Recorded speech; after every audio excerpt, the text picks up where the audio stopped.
Hey everybody, how are you? It's June 2nd and let's see what's growing in the Phoenix, Arizona garden. It's always tough growing a garden in the desert during summer. What's absolutely crazy to me has just been the amount of change between June and what we had at the beginning of May. The flowers are gone, the cool season crops are gone. We have a couple stragglers because of microclimates in the garden where the petunias and the stock plant are still there. But for the most part, all of the cool season crops have been pulled. And the summer crops are just taking off. Last month, the Armenian cucumbers weren't even at the trellis yet, and now they've grown over. The sunflowers are enormous.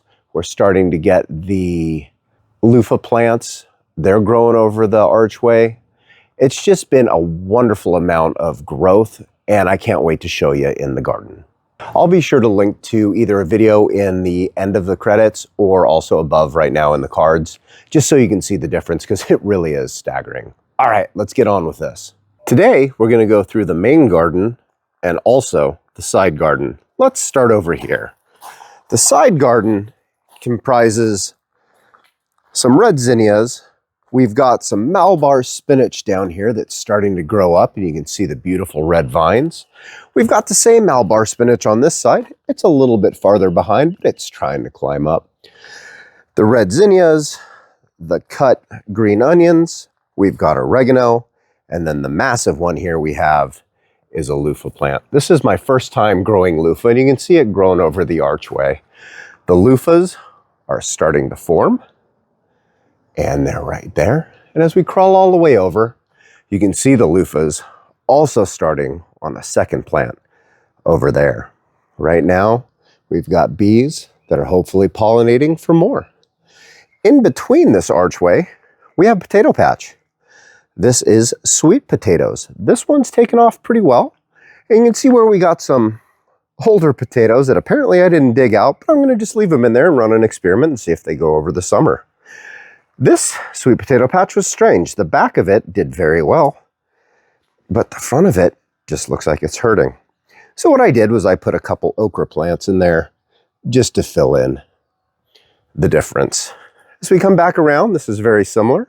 We've got a baby Malabar spinach starting there. We got our red zinnias. We have the cut green onions. That's marjoram, more red zinnias, and like we talked about, we've got our loofah plant that's coming over. So one of the things that's really interesting about all of this is yesterday was June 1st. We got rain. Rain doesn't happen very often in Phoenix, Arizona on June 1st. In fact, it's been 111 years since we've gotten rain, and we got a ½ inch of it, so that's pretty exciting. All right, let's head over to the main garden. As we get closer to the main garden, the first thing you'll notice is there are some enormous sunflowers that are up there. I'm going to have some questions on them later because some of the heads in the background are completely bending over, which I understand is normal, but I'm watching some of the petals fall off too, and we're going to have to figure out what's going on there. This archway is an Armenian cucumber trellis. It is completely made up of Armenian cucumbers, and if you don't catch them, I was on shift for 48 hours. They grow to be pretty darn big, pretty fast. It'll go from that size to that size in a couple of days if you're not watching it consistently. Right here, we've got Santa Fe chilies that are growing. We have some stock flowers that are still holding on, and also some white petunias. Most of the flowers, if we look at it from this time versus next, are gone this month. We had to pull almost all of them in May. This is a Swiss chard plant that's going to bolt. It's going to flower. It just fell over in last night's storm, so I may stake it or I may pull it out. I wanted to leave the flowers for the bees because I've never actually really seen Swiss chard bolt, but we'll see what goes on. This is cowpeas or black-eyed peas. We've got some basil and a tomatillo plant here. This tomatillo plant got a late start because I realized you actually need 2 tomatillo plants to get tomatillo to produce fruit. Right here is okra and another okra that grew up right next to it. As we continue through, we've got our sunflower seeds. Here's our sunflowers. You can notice that all the heads are starting to fall over. and the flower petals just don't look healthy. I don't have the answer for that, and I'm curious if anybody does know why. So through here, we have Black Beauty eggplant. We've got more cowpeas. We've got cut green onions. We have okra that'll go through here. Here's some of the Santa Fe chilies again. And you know what? Some of the petunias are still holding on. Over here, we have a pretty big squash plant. Squash plant's doing quite well for itself. It's producing little squashes down there, if we can get to it. And you can see the flowers as well. I absolutely love the flowers. Underneath this squash plant is a small little basil plant with our Sweet 100 tomato plant right there. And you can see them starting to produce clusters of tomatoes. Coming through, we're using the cowpeas or black-eyed peas as a ground cover. And here, coming through, we've got more Black Beauty eggplant. We've got another set of zucchini squash. Those are yellow crookneck. And through here, we have more celery that continually tries to regrow. I can't tell you how many times I've cut this back and it just keeps coming. We have garlic chives in the background there.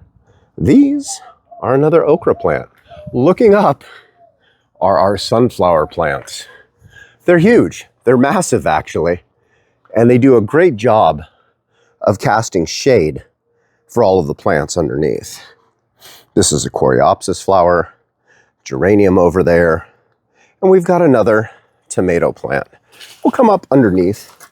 We'll look from underneath. You've got the tomatoes running through it. And as we come through, we have more of those sunflowers above us. And here is the second tomatillo plant and the third tomatillo plant. Hopefully, the flowers off the smaller one will start being pollinated with the tomatillo over here being the bigger ones. We have another Black Beauty eggplant, and underneath down here, you can also see where the Black Beauty eggplant is starting to actually produce eggplants. So it's a little difficult with the lighting to see the heads of the sunflowers, but you can tell that they're all bending over.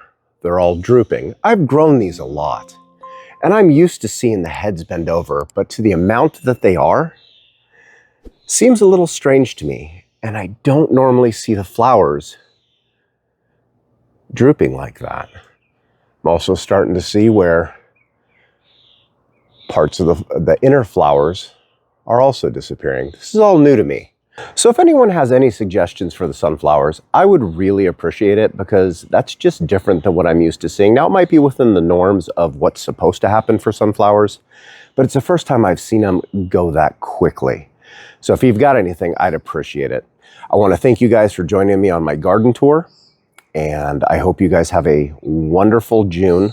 It's going to be a month that gets very, very hot, so take care of yourself while you're out in the garden. Have a fantastic day, everybody.